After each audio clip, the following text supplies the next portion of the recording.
today we'll be talking about, is your organization agile enough? So there are teams who start implementing and then realize, okay, things are not working. And why it's not working? Because it's the organizational change. It's not just a team implementing this. So let's talk about one by one. Before I start, I would like to give a brief overview of Agile.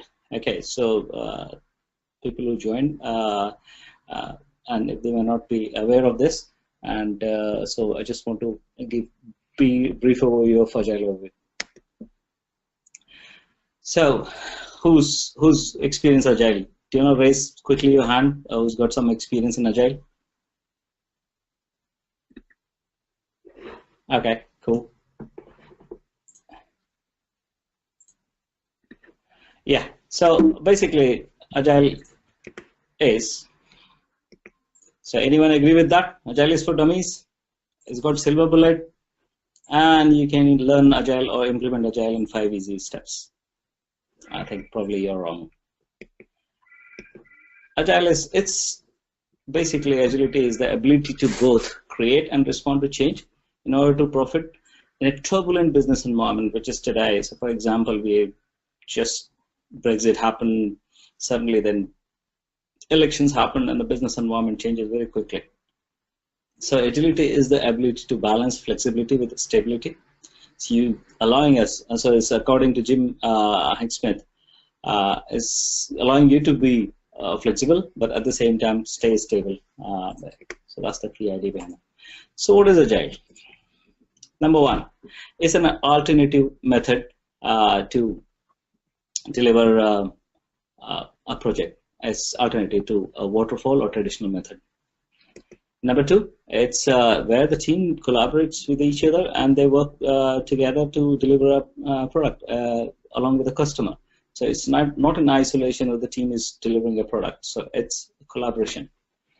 And number three is a kind of iterative, where between 2 to 4 weeks, people build an incremental product and get the feedback. So that's the key idea behind the whole Agile. It's very iterative, collaborative, and it's an alternative method. It's a very high-level definition of an Agile methodology. We'll go into detail of this slowly. So what is Agile methodology? We still do analysis, we still do design, we still do development, implement, and evaluate. But unlike waterfall, we actually do a smaller cycle of these things, and then we just deliver in 2 to 4 weeks. So it's basically iterative, team-based approach to product development. The reason I'm mentioning here product development because simple reason, few of my attendees here are from different industry. They are not from software industry. And we've been implementing this Agile methodology in manufacturing and various other places, and insurance industry. So that's the reason I said approach to a product development instead of software development. So emphasis is on a rapid delivery of complete functional component. And it is time boxed and very focused. So beginning of this iteration, you set your objective and deliver with what you committed or agreed to deliver to your customer. And basically deliverables are prioritized by your product owner based on business value. So they are responsible for deciding what goes first. So it's very important. And the product has been regularly reviewed and evaluated, and it's incremental. And so it's a basic concept. You keep getting the feedback and then keep improving or keep evolving the product. So this is in very short, in nutshell, what Agile methodology is.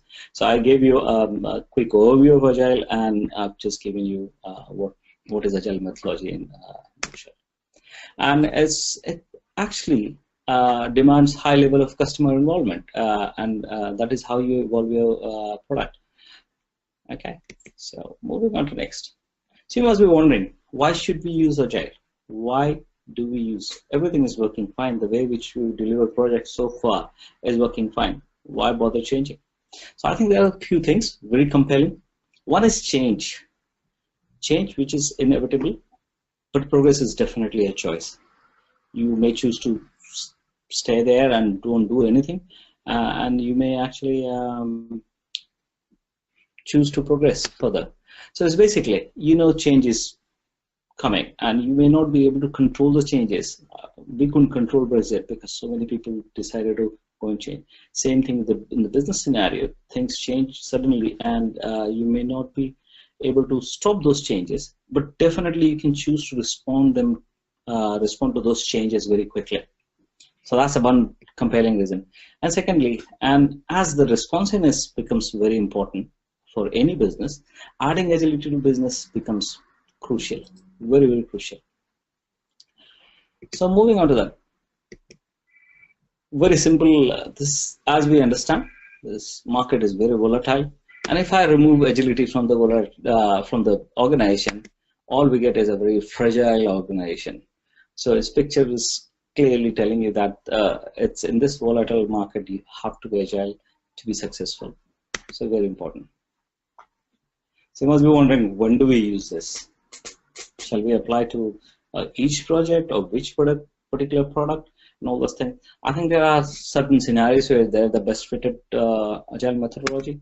So for example, when there's a rapidly changing market condition and the technology scenario is changing, rapidly new technology is being introduced, and you want to keep up with this technology, that is where agile works for very well.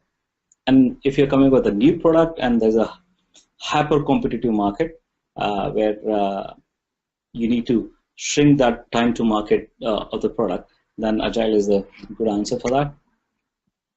And if you have increased innovation from customer end, so imagine most of the projects now we talk about user experience and user involvement and user interface kind of thing, and there's a lot of things happening out there. And in order to satisfy those customers, you have to be very, very innovative, and that's why I think agile works again. And wherever you need incremental development with the feedback, this is the methodology which you can use.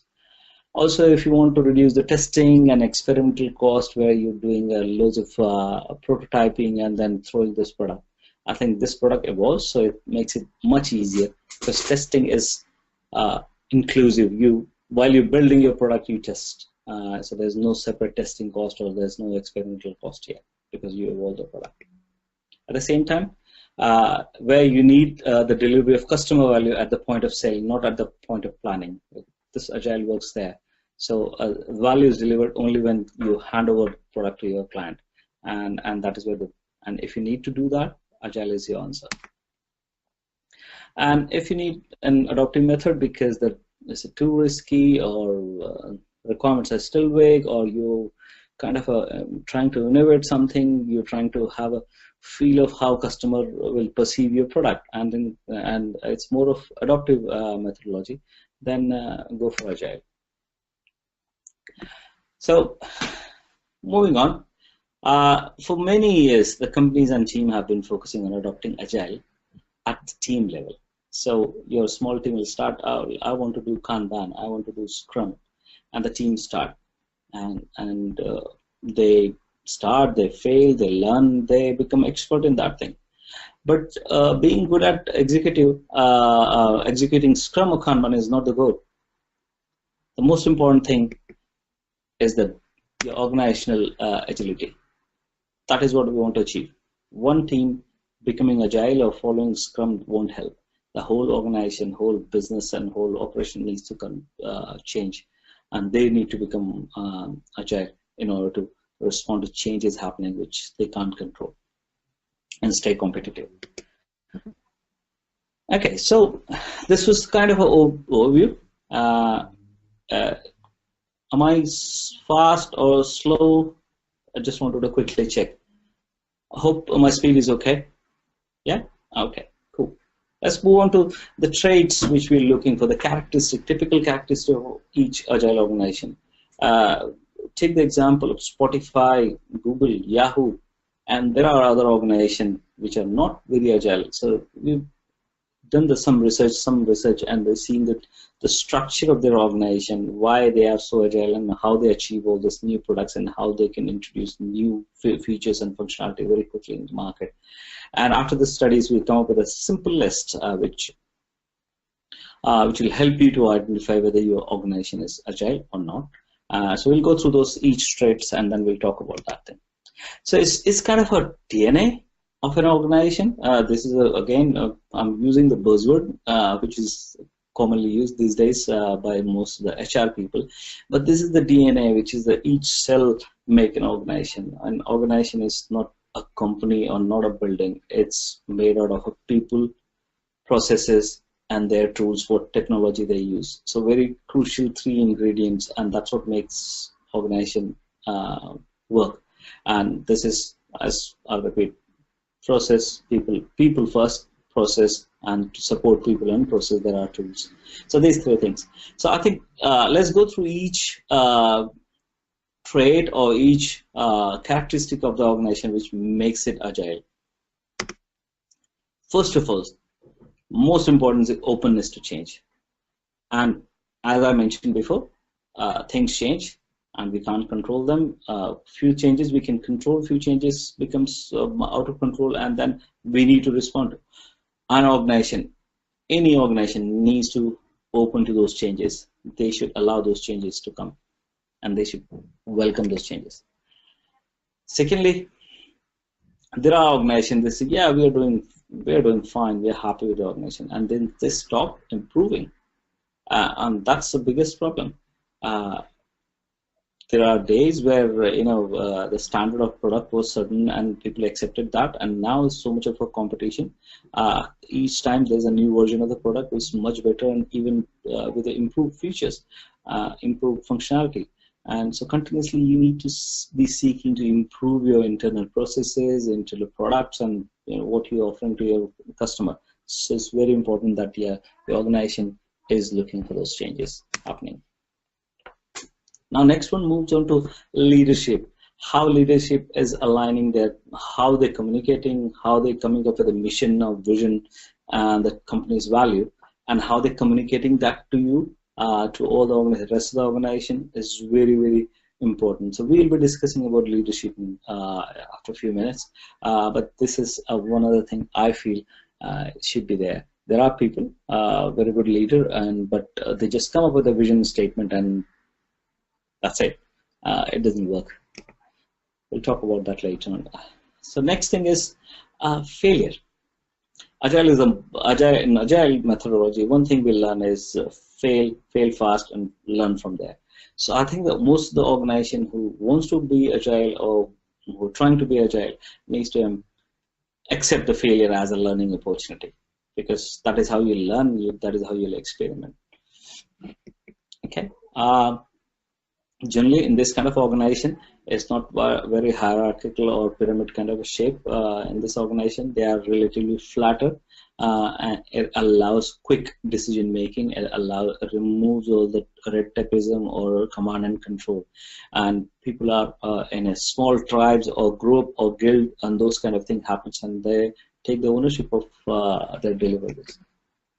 The sixth trait of this organization is the transparency and decision making. As I mentioned, that's the organization is relatively flatter. Your decision making becomes very fast.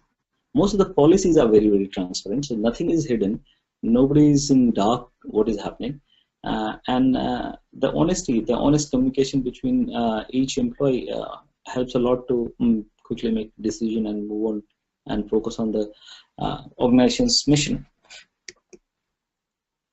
Then, earlier we talked about empowerment.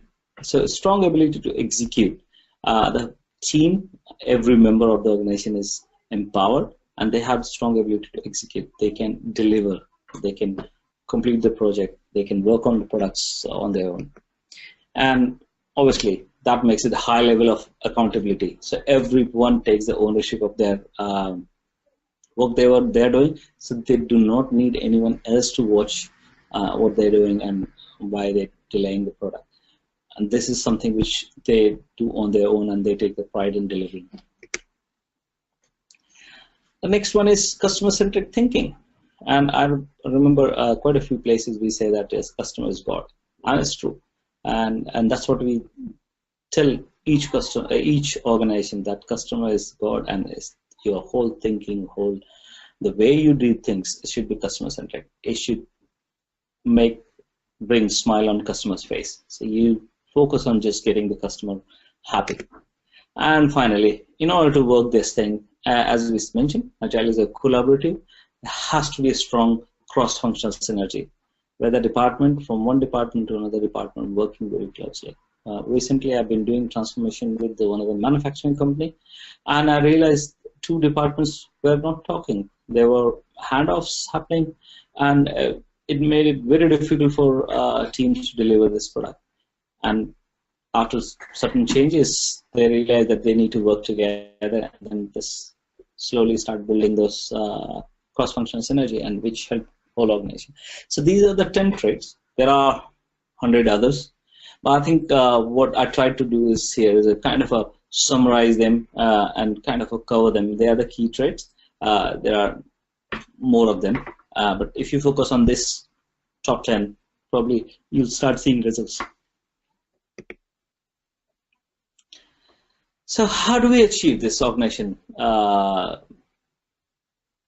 agility? Okay, so can everyone see? Because there's someone complaining they can't see my screen.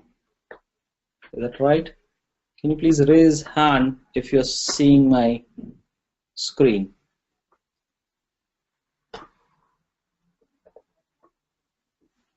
Moa, Rob, Zaki, anyone?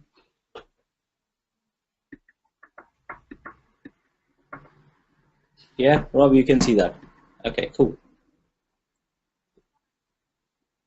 I think there's some problem with a few of the computers. Okay, fair enough. I'll move on to the next one. If you have serious objection, then probably unmute and tell me that you can't see my screen. Okay, I'll look at the chat box if you can't see. That's nothing. Okay, I'll move on. Sorry about that.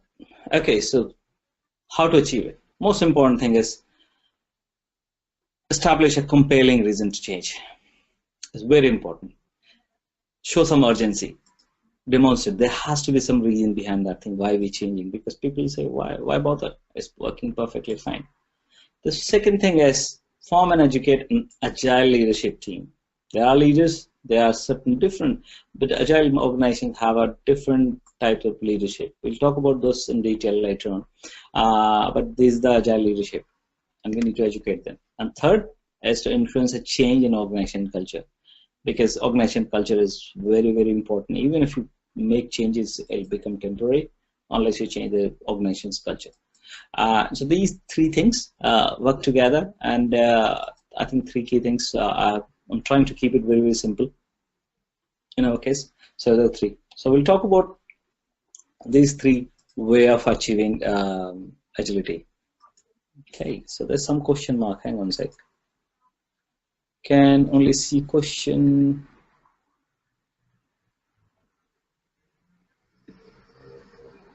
Okay, Moa, I think, is that who's saying this?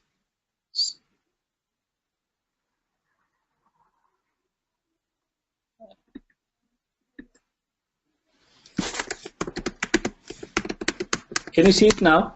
I've just. Okay, fantastic. Thanks.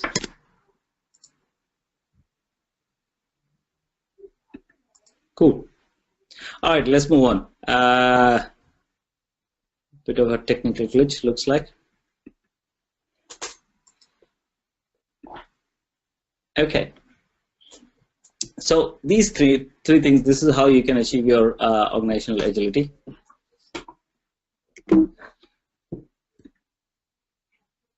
So first thing, establishing a compelling reason to change. Why do we bother? Why should we change? And that's the thing which we're thinking that, yeah, okay, this is the reason why we should do it. And let's talk about that.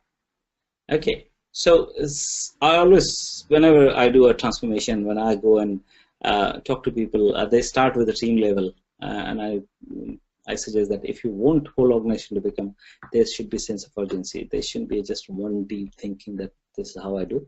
Though I do a step-by-step transformation, but at the same time, I want to see the kind of a sense of urgency there, compelling reason why we're doing it. So this could be possibly you have an urgent opportunity, Or is there a pain point? We need to identify those pain points, and we need to find an opportunity. Why should we go there? So for example, there is a new project and the customer wants to see some product immediately, and these kind of things will happen. Okay, and so yeah, that's a compelling reason. Maybe a chance to move market share, and suddenly you realize there's a competitor, and then you want to go to market with some innovative idea where you want to launch and then capture most of the share. So this could be another reason why. Or maybe a survival of your business could be at stake. So there's something gone wrong, again, because of the competition, or maybe some mistake happened and you want to recover from there, and that's the reason why we want to go and have agile transformation. And the reason must be real and urgent. Okay, you cannot create a fake reason and then say, yeah, okay, based on that people will come and join me. But I think we has to be very, very compelling and real. Okay. So as few of you may remember this famous Greek intelligent person, thought leader and author, Heraclitus.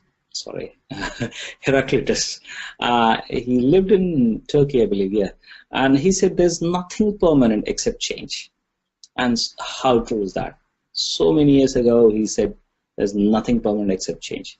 So change is going to happen, inevitable, which I was mentioning. So let's focus on change, okay?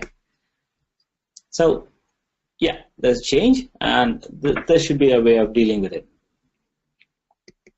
Okay, so it's a constant and relentless changes happening in the market, because there's a big global market now, no more as a very local market. It's a global market. Everyone is competing, and especially with the e-commerce and online world. We have your competitors sitting in China or maybe in Romania and different country, and you have still, and so those changes are happening very quickly. 1,000 miles away, but still a competitor right next to you. Okay, and obviously political condition, there's upheaval going on. There are other things happening, kind of a Cold War happening, and these kind of things happening will bring uncertainty and ambiguity, and especially incident like Brexit can bring uncertainty, which probably you need to respond to. So you need to become agile and flexible. So apologies for the picture I have made here.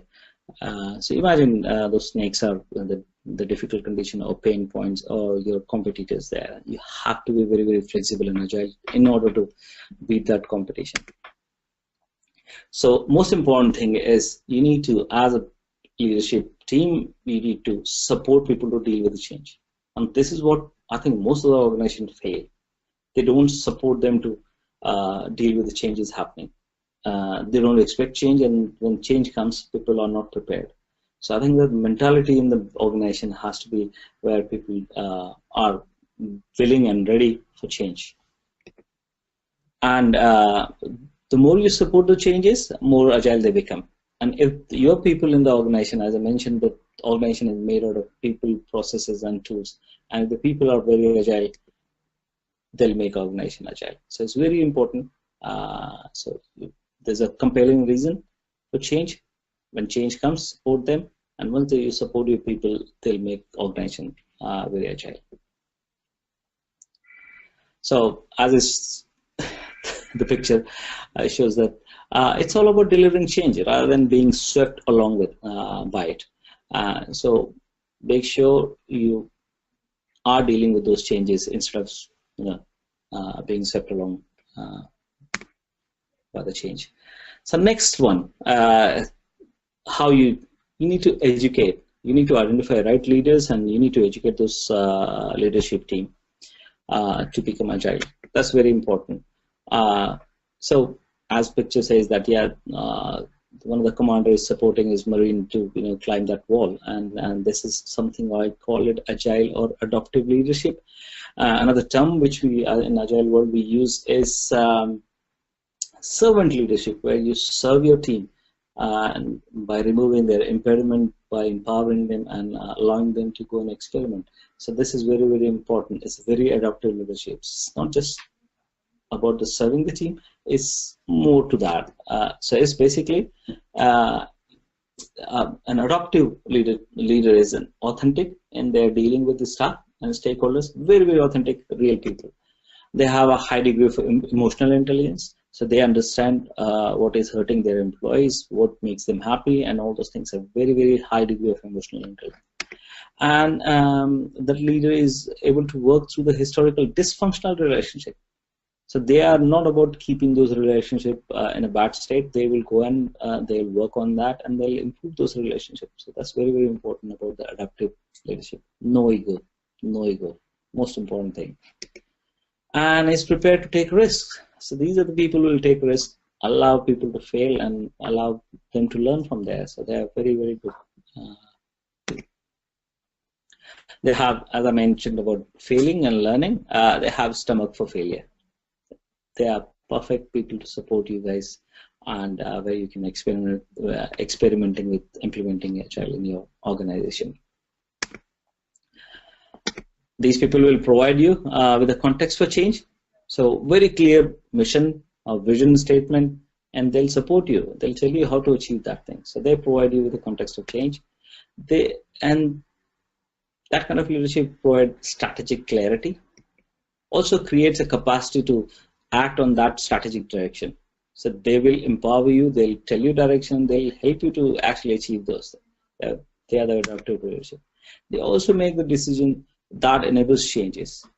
Okay, so they are very quick to decide and be very quick to support you on that. They allow innovation on continual basis, so it's not just one innovative product, it's business as usual. So every day you go and innovate. And they create a more collaborative and holistic approach for the future.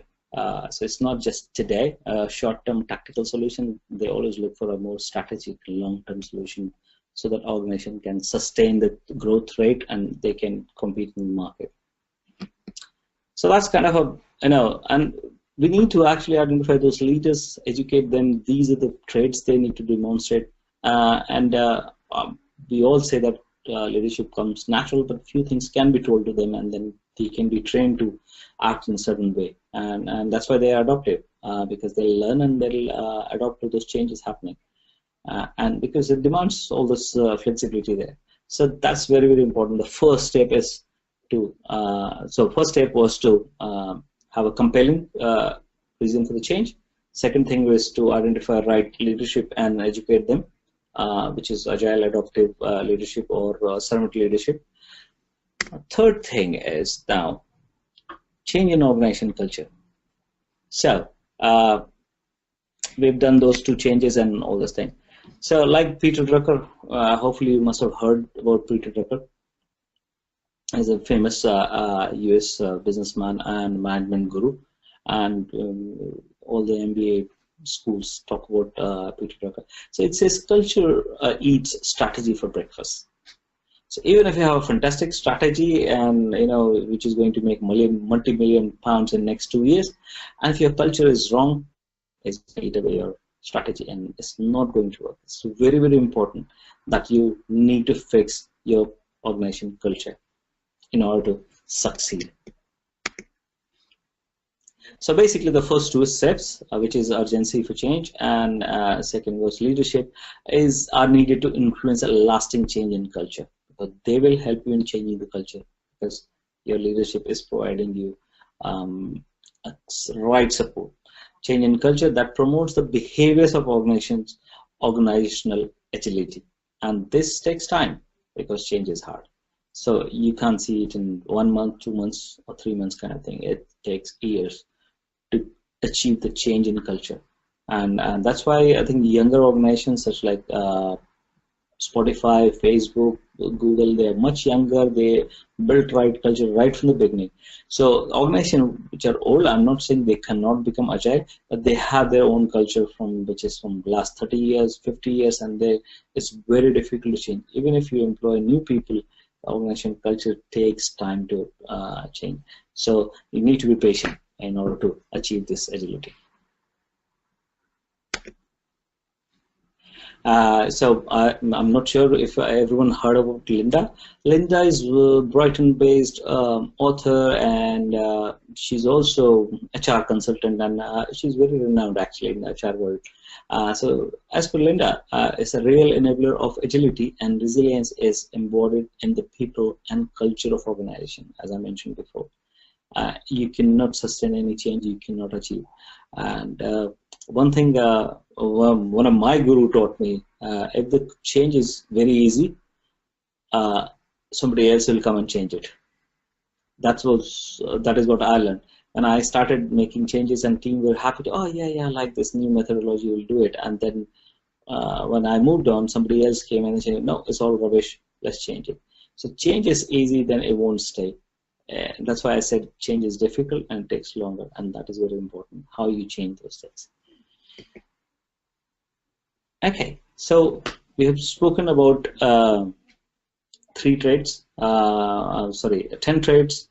3 ways of achieving that. So I'll just quickly recap all those things. So 3 ways of achieving is creating a compelling reason for change, then identifying the right leadership and educating them, how to support in this agile organization. They have to become a very transparent, taking leadership, demonstrating the servant leadership trait, also supporting, empowering and supporting team to make changes, and then encouraging the culture where they can fail and learn and then innovate. So these are the things, I think, 2 things, and third was so compelling change, leadership, and sustaining those changes by changing the organization culture. So in next 2 minutes, I know I'll share this slide with you later on, and you can use the simple checklist. I haven't gone for very complicated or scientific checklist. This is a very simple checklist which you can take back to your organization and use this checklist to measure whether they are mature enough, or they're agile, whether they're agile enough or not. And if they're not agile enough, I think I would recommend that every 2 months or 3 months, keep checking those things, because if you're going through a transformation, you'll start seeing results, and that's why I've kept it very simple, so that you can have the audit trail of how the organization is changing and whether you're seeing the behavior change in the organization or not. So I'll just quickly go through the same thing based on the traits which we talked earlier. Left-hand side is a simple question which you're going to ask based on the trait, and then right-hand side is a kind of a slider. Red is the low, and 5 is obviously greener side is a better side, or is that so? And then you can score it's a very simple tool, and you can just score them, and then if you greener the better, actually I would say. So is your organization or culture open to change? That is the first question. Are they allowing to change, or everyone is being told follow this process? We love our processes, and we establish those processes over the period of time, and people would like to stick to them. And I'm giving from my own example. When I was working for DWP, and obviously it's a government organization, established processes, and we had to follow everything by letters, and this didn't help us, and it didn't allow flexibility. It didn't allow us to learn, experiment, or try anything. So I think this most important thing is is your organization culture open to change? Score yourself, ask, and if you want unbiased report, then ask few people in few different organizations to do that thing instead of just doing in your own team. So maybe you can have a quick survey, or maybe you can just have a chat with your friend and in different organization or different department within the organization, and ask them to score this sheet. Second thing is your team continuously seeking to improve their current processes? Is there a way of flagging this process not working? I remember there was we started an initiative in Pearson when I was program manager there, and we allowed people to actually raise flags or raise hands if the process was hurting them or causing a problem. And there was, immediately we'll come up with some, I wouldn't call it shortcut, but things which were delaying a decision making, we removed it. we remove those process or we modified those process to make it much faster and feasible. It needs to make sense, basically. The third one is saying, yeah, are your leaders clearly communicating their aligned mission and vision and values? Few organization, I remember, I didn't even know who's my CEO, or I knew his name, but I didn't know what he wanted us to achieve. And this is how things work when these leaders, adoptive and servant leaders, they clearly communicate what they want you to achieve, where they want the whole organization to go, and what they want achieve in next 2 3 years. So there's a very clearly aligned mission, vision, and the values. So if your organization values the customer, every little helps, like Tesco. So you need to communicate that value to everyone. Everyone should understand.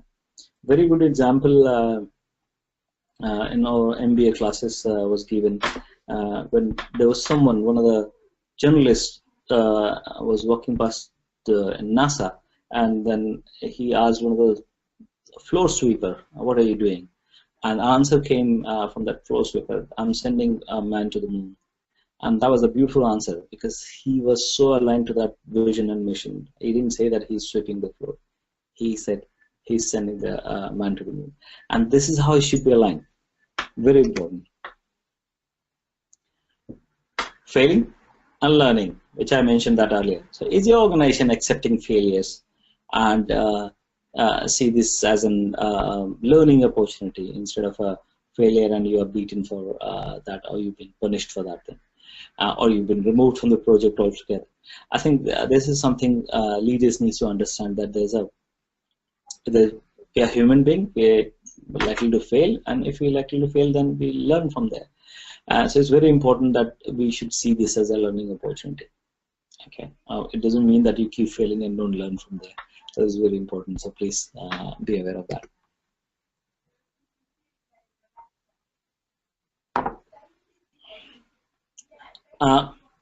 This probably the reason the slider I've kept it towards the red, because most of the organization. By the way, this my sliders are not indicating any organization.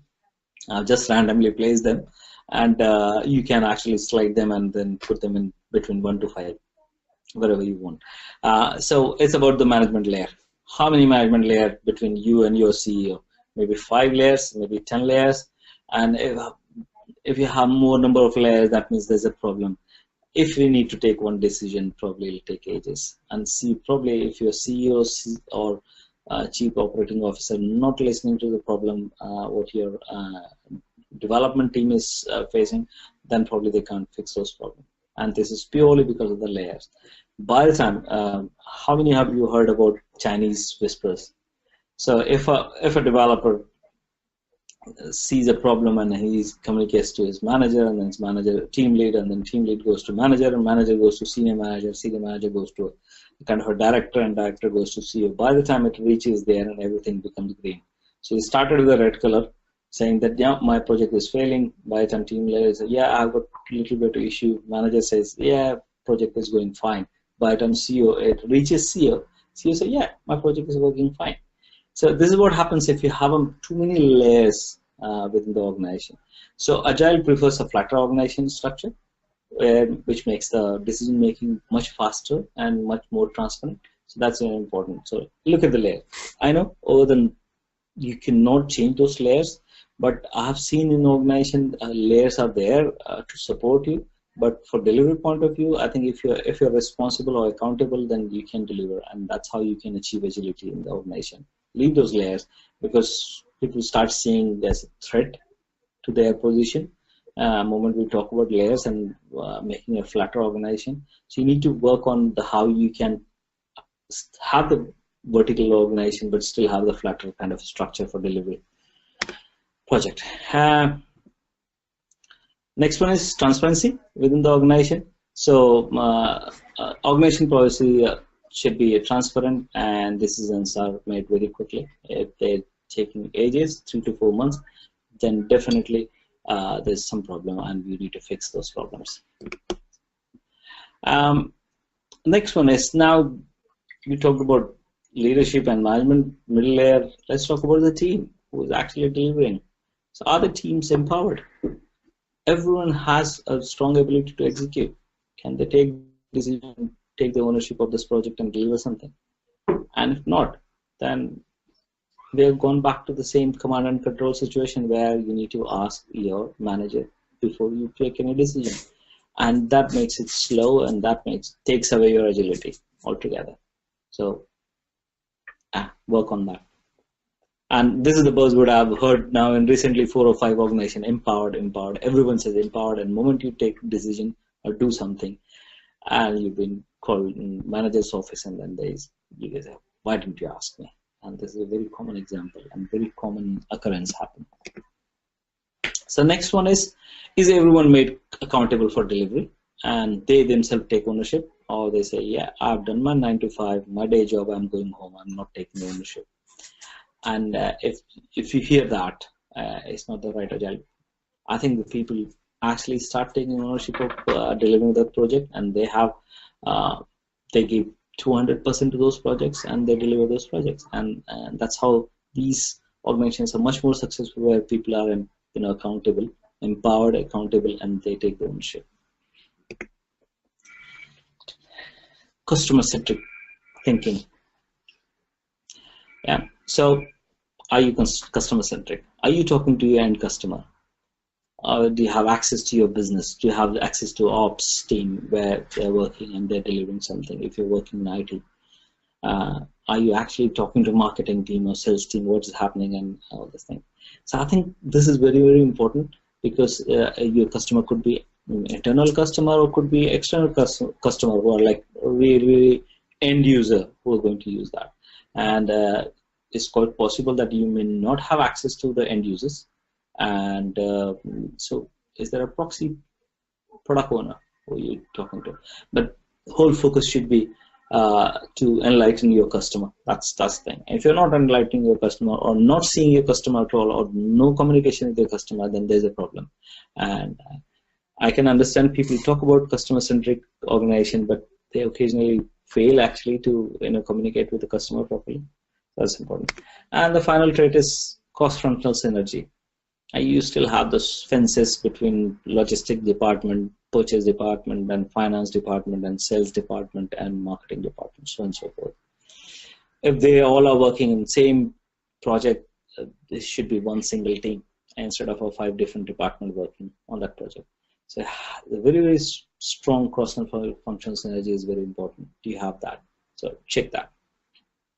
So with that checklist, which we'll publish later on, you can use that thing, or maybe you can have a kind of a spreadsheet created with that. I can ask my staff to create simple spreadsheet which you can use and download from our website. And these tools you can use and see how it works. So as I say, when we stop learning, we resort to processes and we lose our agility. So it's very, very important that, yeah, you need to continue learning, you need to continue experimenting, and continue improving your processes and stay agile. So now I'm open for question and answers. So do you have any questions? Please type it or ask. There's a question tab or chat tab. You can use either of them. But raise your hand when you have a question.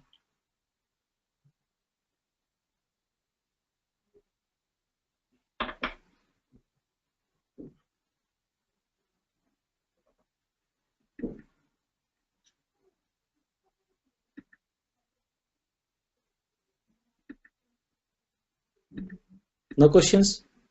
Happy?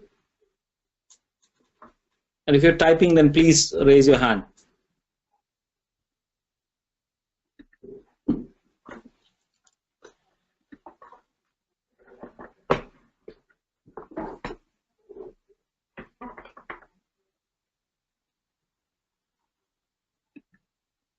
Okay, yeah, I can.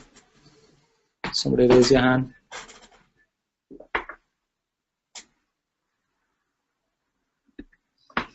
I'll wait for you to type your question, yeah.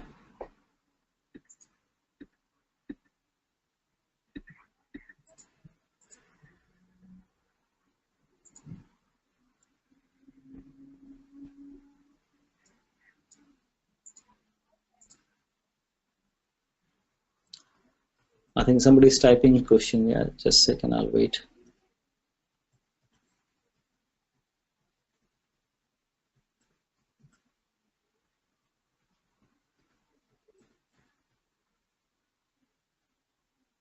Okay, so I can see the question.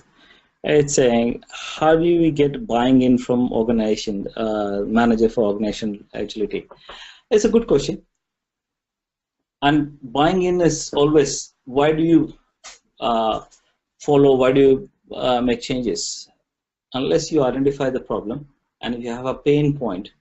And so I actually uh, go and tailor my approach to talk to this management team and all those things. So I initially try and understand their pain points, what is hurting them, whether they are not getting the transparency or maybe the delay in decisions happening, or they're frustrated because the product is delayed and they're overspending. So try and understand their pain points first. So once you understand pain points and then relate it back how Agile can answer those pain points, then go with a proposal that, yeah, your pain point is your project getting delayed and you're overspending. That means there's no visibility of project going wrong and you do not have any control.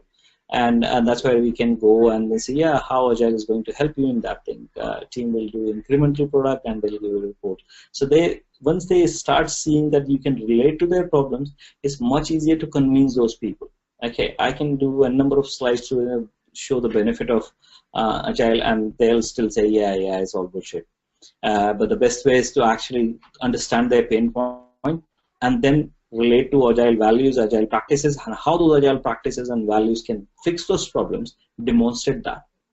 And if once you convince them, they will be convinced. And once you found few of the convinced people, they actually spread those things to other management layer, and they're saying, yeah, this is what we are saying, and this is how it's going to fix the problem, and that is how you can sell it to other people. Any other question? Is that, are you happy?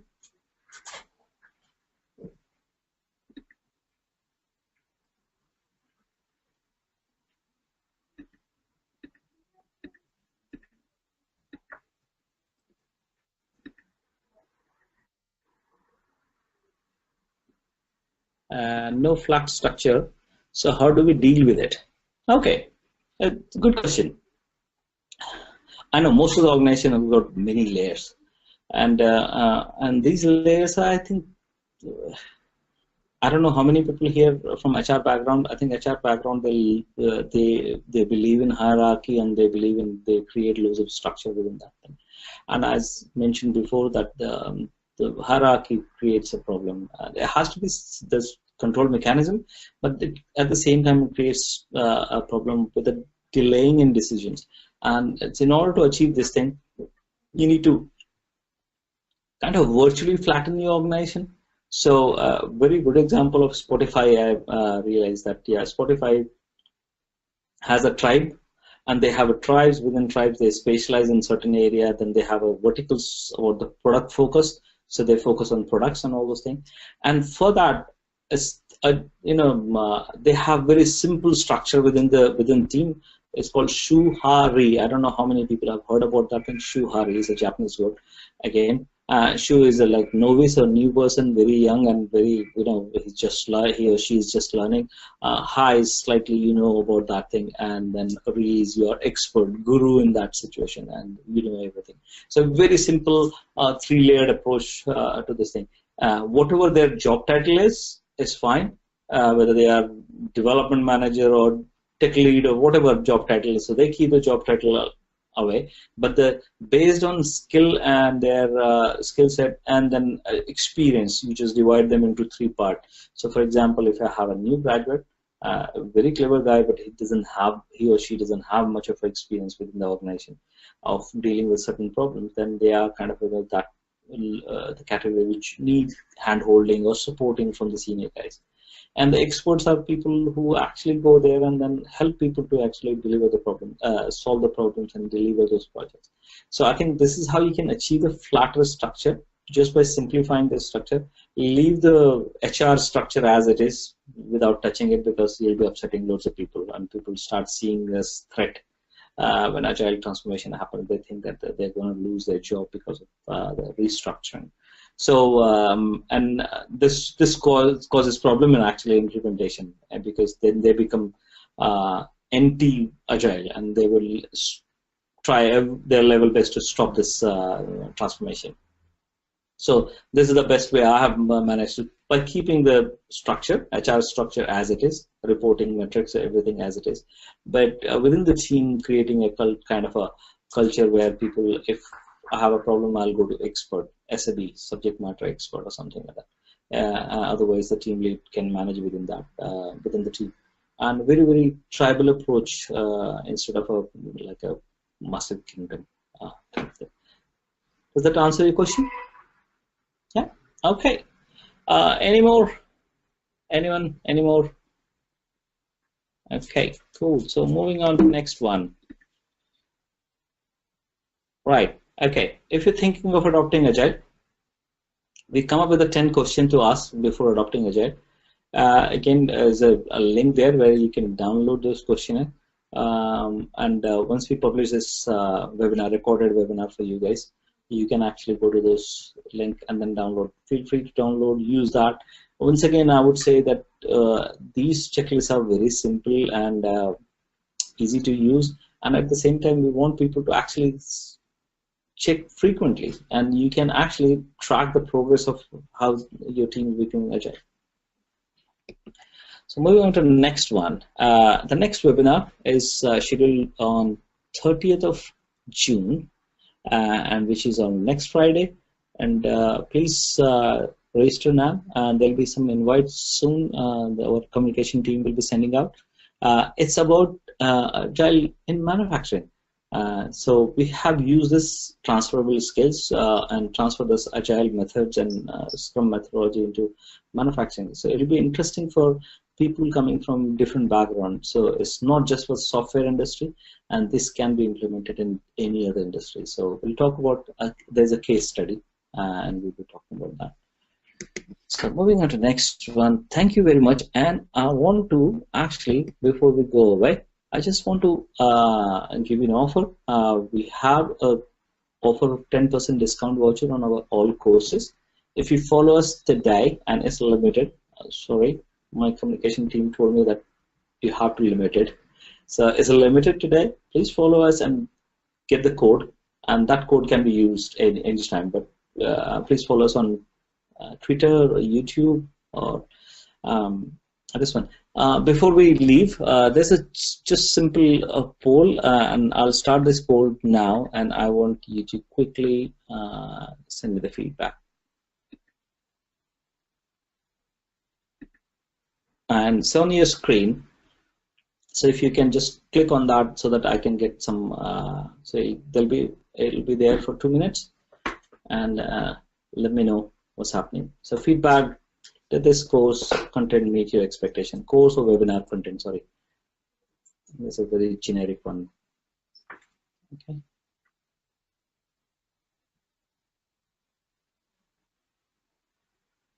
Few minutes to go.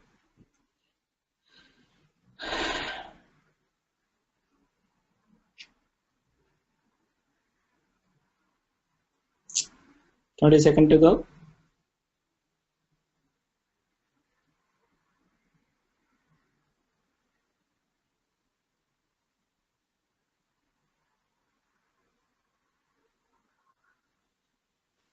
Yeah, I'm going to switch off in 4 seconds.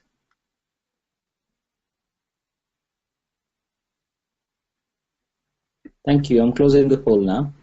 Yeah, thanks a lot. I'll share the results. Okay, cool. So yeah, everyone was happy with this this one. Okay, let's hide this result. So with this, once again, please follow us to get 10% discount code. We run courses on Scrum, Scrum Masters, and product owners, and the other project management courses as well. And if you need any help, please do give us a shout, and we are happy to help you to transform your. And if you have questions, just you can email us later on. We're happy to answer those questions. But thanks a lot once again, and hopefully you'll join us next Friday and celebrate and continue celebrating Festival of Learning. Thanks a lot once again.